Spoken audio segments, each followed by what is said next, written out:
Just a few tips about carving in your clay.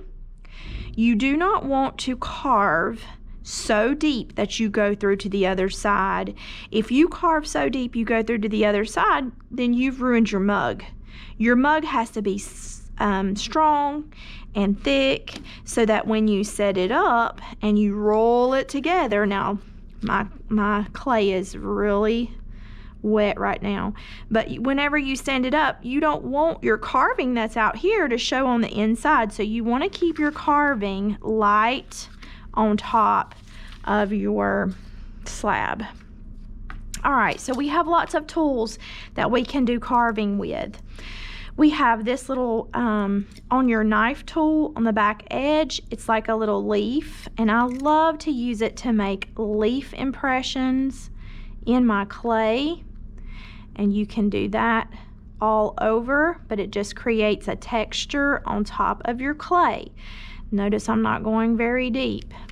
Now these little tools, these are called loop tools, and they are used to remove clay. So like if you wanted to create texture in your clay, notice how the clay is removing.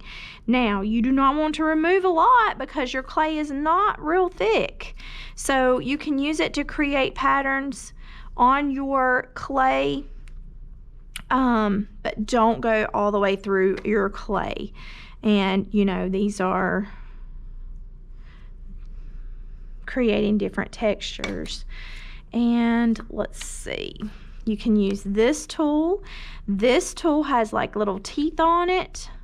So if you wanted to create scratches, if you wanted to create a pattern such as that, or some people, if you want to clean that clay off, you might want to just do it like this and make little, or maybe you want to make a diamond using these little teeth into your pattern. Maybe you want to write your name.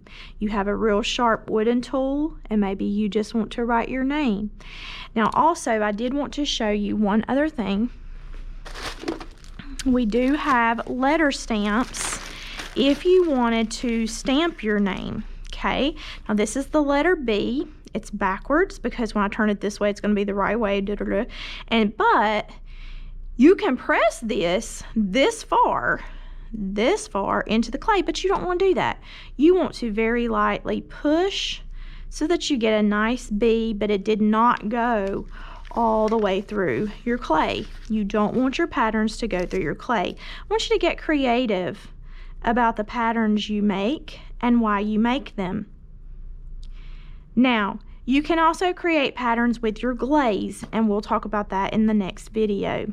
Have fun being creative.